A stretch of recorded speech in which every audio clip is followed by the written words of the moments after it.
Hello everybody, Dimitri here with Serg Supply. I'm standing here with the Sprinter 144 and we've got a sealing kit ready to go. And today we're just going to look at all the steps involved in mounting this thing properly. Big part of this to begin is making sure you have the right tools for the job. When we put these things together, we use a Phillips head screwdriver, a power drill. You can use a normal drill, but we prefer impact. Some wood glue would be helpful, and of course all the hardware that comes with your sealing kit. You'll notice it's not all out here for this particular step. We don't need it all. I'm going to walk you through everything you need to know to join the panels first before we get in the van. Before I get too deep on how to join all these together, I want to quickly explain all the features on each of these panels and why they're there. So to start, we have these dado channels right here that are for wiring pass-through. You'll see these on the center row of your sealing kit to pass over the beams without obstructing, causing lumps. But we also have it on the outside of the driver's side row for that factory wiring harness and maybe a few other wires you want to add down there. Moving on, every single panel is labeled. There's a map that comes with your sealing kit every time you purchase. These arrows are always pointing towards the front. The numbers coincide with the rows and the letters just tell you front to back.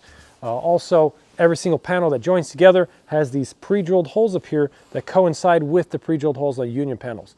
We'll look a little closer on how to put those together properly here in just a second, but that basically covers all the features of each of the panels that you might run into. So I've got my row 1 set up here. You're going to want a clean work surface. You can do this on the ground, but please set down cardboard or something so you don't scratch the undersides of the panel. And you should look for these holes. These are a good indicator that two panels are joining. Now, please don't be alarmed if you receive a panel like this where you don't have pre-drilled holes on either side. If you had us do a fan cutout for you, more than likely this is just a panel that's sitting in front or behind a fan. It doesn't need holes because it's not necessarily joining to another adjacent panel. So, now that we have these two lined up, you'll notice this union panel lines up with these in only one orientation. There's no way to do this backwards, upside down. It only lines up that way. I like to start by inserting my shims like so, pressing these panels together and just getting the edge pretty close. Doesn't need to be perfect at this step, but it should be approximate. At this point, you're able to look through these holes and drop in your hardware. You're going to want to get all four in place, and for good practice, you could just go right ahead and shoot these in, but when we do installations here in the shop, we actually like to take a little extra care and put some wood glue underneath here. It doesn't necessarily seem like it's going to do much, but a little bit of glue will go a long way. So I'm going to place this panel back in place, and you have a little bit of time before the glue sets, so don't rush yourself. Again, take your time. Let's press these panels together now. Make sure our spacing is right. We're going to take a Phillips screwdriver and very carefully we're just going to start to thread each of these. It'll become very painfully obvious to you when it's caught thread because the holes in your sealing panels are slightly smaller than the screws themselves. It's meant to really carve its own thread into there for a nice firm hold long term. And now once you have all of them partially threaded, there's still a little bit of play. This is where the shims really come into place here. We're going to line everything up once more. And you can go ahead and completely tighten down every single one of these. You just want to tighten it so you feel it stop. You do not want to torque past that point. Another reason why it's a little scary to use an impact gun because you can't always get a feel for things the same way you would if you were using hand tools. So now that these are all torqued in place, I'm just going to double check my spacing one last time. Everything looks good there. I can go ahead, take these shims out, and this union is complete. And when you see it from the top, you're just going to have a nice 1/8" gap here, and every single one of these panels will attach just like that. So you can move on from row 1 now and work your way up all the way to row 9. Every single one of our sealing kits only has 9 rows. Unless you ordered a Go Code threshold trim kit, it will be all uniform. We're going to go over the Go Code trim kit right now. If you're watching earlier in the video and I mentioned something about a Go Code trim kit and the hair stood up on your back, well, this is for you. Your ceiling probably looks like this, and you probably also have received these very odd looking union panels. Well, they have a purpose. They're for something specific. Unlike the standard offset 4 style union panels, these have 5, and they fit exactly where it looks like they fit. They will join rows 7 and 9 together before they ever go into the vehicle. Because of the way the threshold kit covers a slider door, there's simply not enough space to get a factory riv nut screwed in, I guess is the best way to say it, up here in the front. So For the extra support, we're having these two rows join. You'll see 1, 2, 3, 4, 5 different sections where these come together. So go ahead and repeat the same process you did earlier with the shims.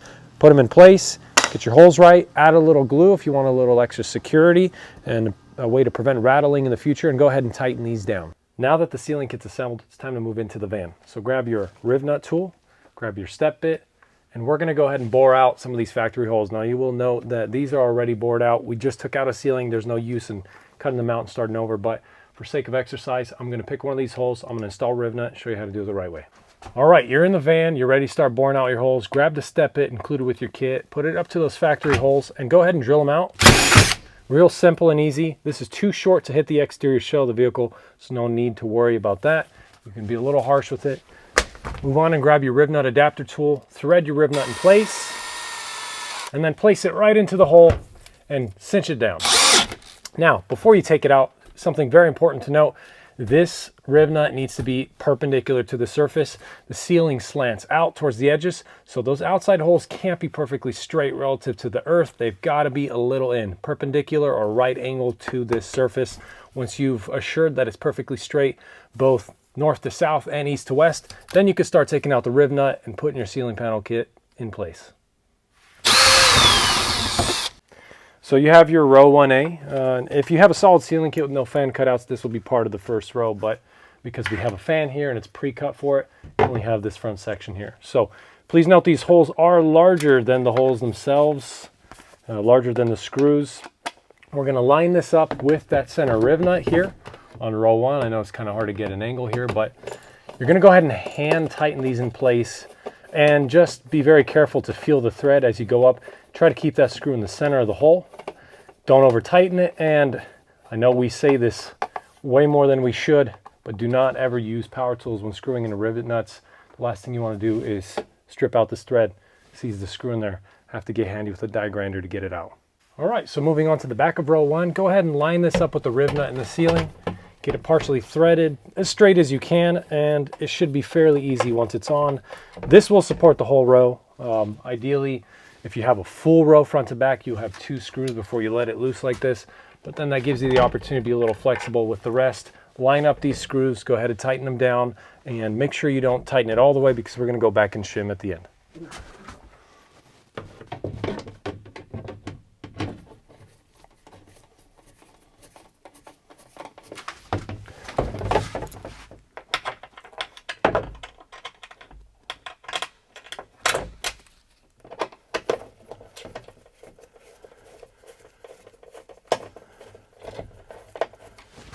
Okay, you'll note that the puck lights are already installed mostly, aside from this one that I've left out just to show you how they go in. They quite literally just pop in place. You're done. You can run the wiring over to this side, and if you look a little bit closer, on the outside of row 1, you'll notice this channel here. I know I briefly mentioned it earlier, but that channel is designed for these wires to run through. Because if you want to intersect these beams and join your wires in different sections, if you go underneath the panels, you're going to have weird humps in your ceiling kit. You don't want that. So feed this wire through here when you're going front to back. That'll clear all your wiring. You can zip tie them together, put them in your ballasts. You're all done with the lighting.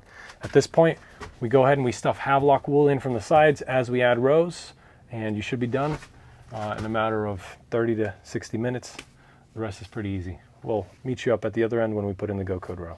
Our standard installation manual makes a vague reference to some of the holes needing to be widened out, and I want to talk specifically about that right now. All of the center rows, those holes, you should not run into any issues. We historically see very few issues with these. We never have to widen them out in any of our installations. However, it's important to note no van comes off the factory lot the same way.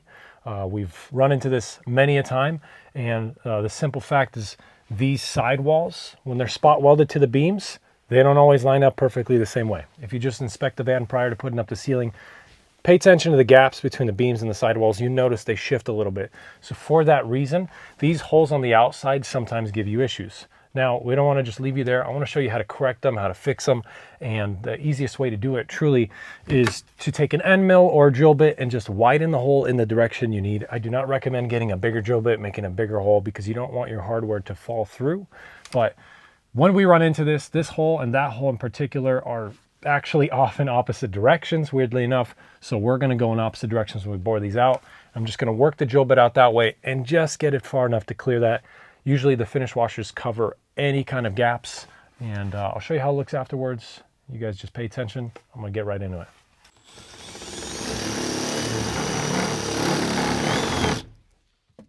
All right.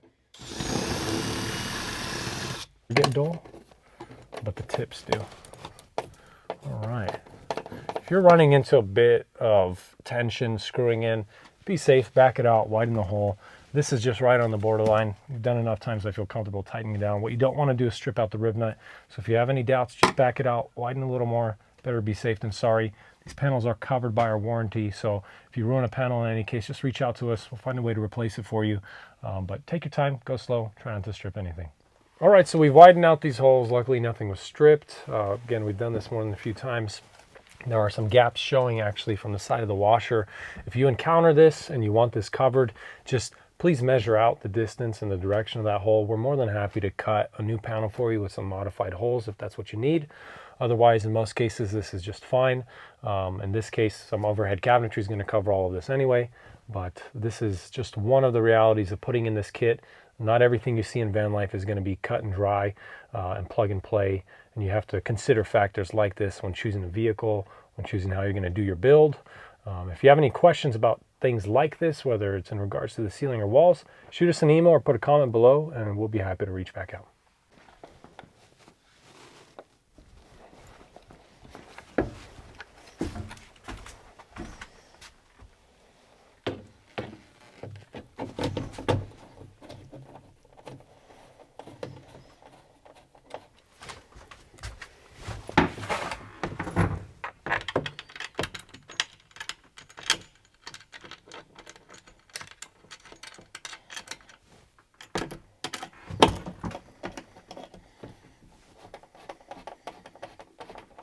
All right, so the ceiling kit's up. You're down to the last step, cover panels. We're gonna start with the rear. Now, these don't have pre-drilled holes to coincide because whether or not you use these is entirely up to you. The main purpose of these is to keep shim spacing and to keep all these rows kind of in the same plane. So what we do is we just hold it up in place, line it up in the center of the panel, and you can use a marker if you'd like to score here. But if I were you, I'd take a tape measure, put a mark in the middle, and then you're gonna use those 1.25-inch long fasteners with finish washers to shoot this through this panel into your ceiling panels.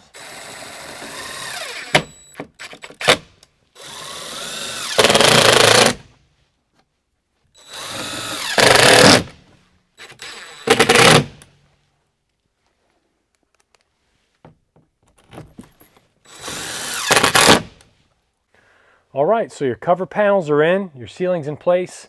You can go ahead and tighten everything down. If at the outset of this video you decide you want this to be permanent and you don't necessarily want to take it out again, you could put Loctite on those threads, but I will warn you, if you use something like anti-seize, you may not be able to take these screws out again without stripping out the rib nuts. That could be a nightmare. So if you want to put Loctite on these screws, think twice about it. Make sure you're 100% sure you're not going to take this out again. Otherwise, you can crank these down, get everything nice and snug, put the rest of your cover panels on, put on your Max Air fan covers, and then you're good to go. Happy building.